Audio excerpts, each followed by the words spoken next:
Carl, congratulations on getting through to the next stage of the final series. There was a story really hot just before kickoff about Nestori in Rakunda signing for Bayern Munich.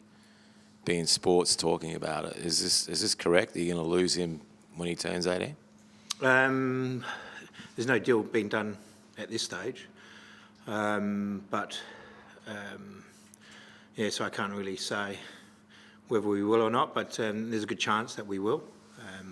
But we've still got another season at least with him. Is this to Bayern Munich? The last conversation I had, there's still quite a few clubs throwing their hat in the ring. So I don't think it's going to be a straightforward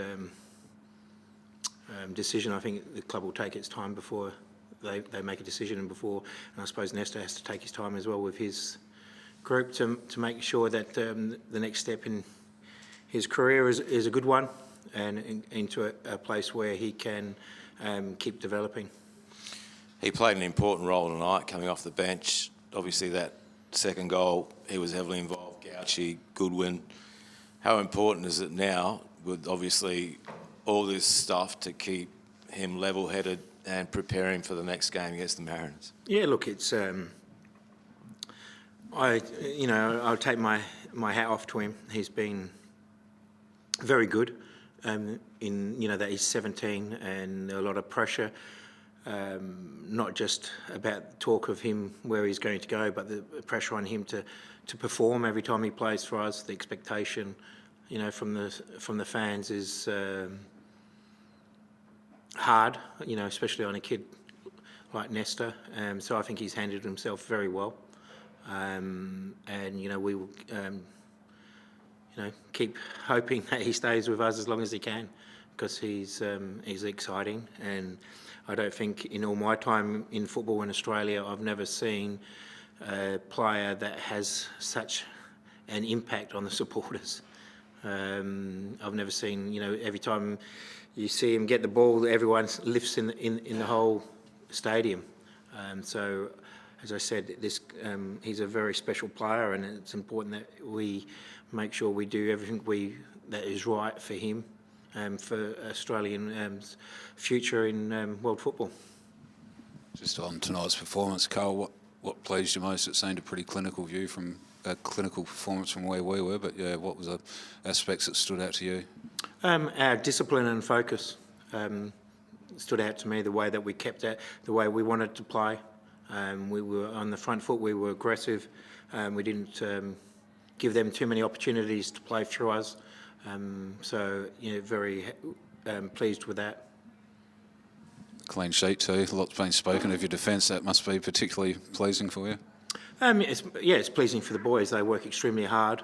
We work every week on our defensive setup and how we're going to defend against our opposition. And the boys got everything right tonight, which is a credit to them. They worked extremely hard for it. And, at times we challenge our back four because of the way that we play.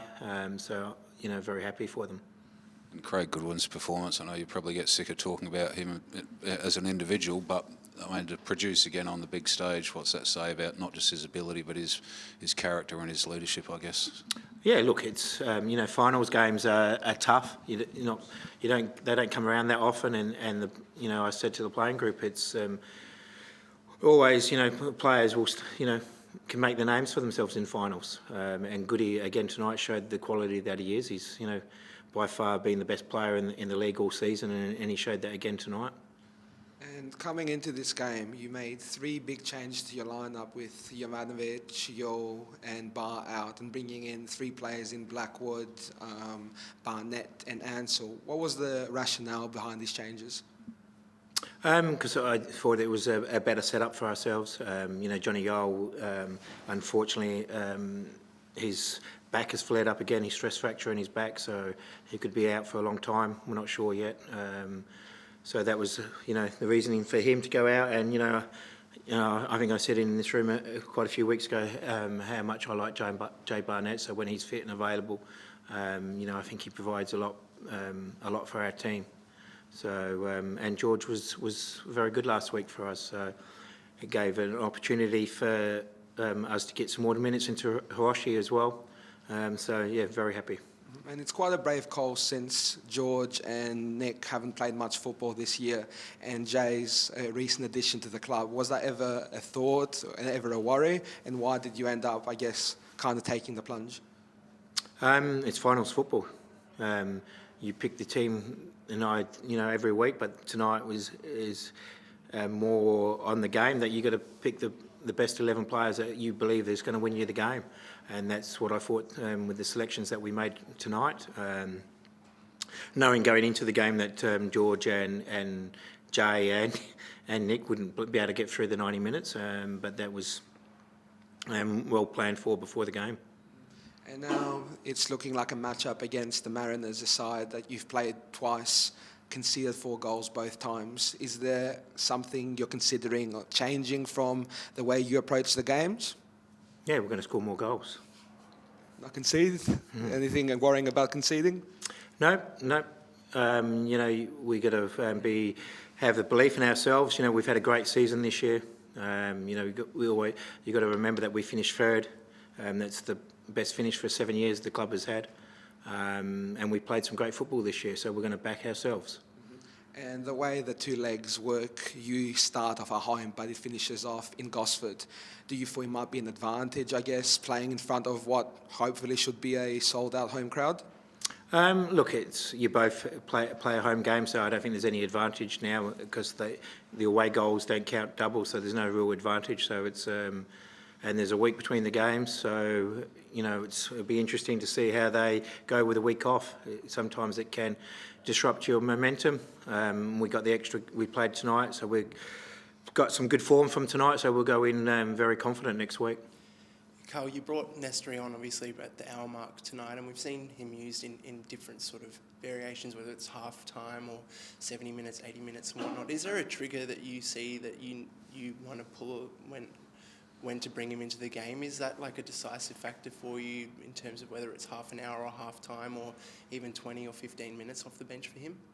Yeah, it just all depends on where we are in the game and where the flow is. And as I said, we knew that Jay was only going to get through just over 60 minutes. So, and the change that I had for that was bringing Nestor on. And I think Nestor is, as I say, he's getting better with every week that we go into the season, and he now can play longer minutes. And again, tonight I thought going forward he was excellent. A couple of times he didn't get back in and defend, but that's you got to sometimes accept that. It was obviously a difficult defeat to the Mariners last week, but at the time Goodwin referred to it as a good omen because the last time you had conceded 4 against them, you then went 12 games unbeaten. So, was that a sort of narrative at all in the change rooms this week? And will you be using that sort of notion and that sort of theme to drive the players onward this week? Because I'm sure they're quite bruised from last weekend. Yeah, they were very disappointed with the performance last week, and we've had a good response at training this week. We had a good look at that game and where we let ourselves down. So I'm sure next week the players will be really focused and want to show that they are much better than what they were last week. Carl, just another one on Jay Barnett, just a bit more about the qualities you admire and what he brought tonight, because he was very, very busy in the hour he was on. Yeah, that's what Jay is. He's a 1-2 touch player that plays, that works extremely hard and covers a lot of ground. He's very intelligent with his position play, and I think you saw that tonight, even though we played him at times a little bit more advanced than what he's more suited to. Yeah, as I said, I've known Jay, for a long time. I've worked with him when he was a junior player, so I know what he can bring to the table.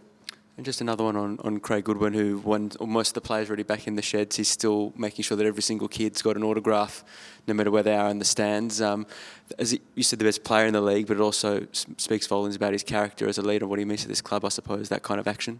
Yeah, I think I think Goody will even say himself that maybe when he was a little bit younger he was a bit more selfish, but now as the captain he's a real leader, and he is very on to making sure that he includes everyone and that everyone is doing the right things, and he leads by example. And, you know, he's setting a great example for our whole playing group, and especially for our younger players, you know, because, as you say, going to a World Cup is, you know, a great privilege, and it's important that you give back to the players that are coming through to show them, you know, what it takes to get to that level. Just finally, Carl, there was a moment in the second half when Nestor got completely bumped off the ball, not a footballing challenge. He didn't react, which is not what we've seen in the past. Is that something that pleases you? Are you seeing some growth in him, not just as a footballer, but as a person as well in those moments?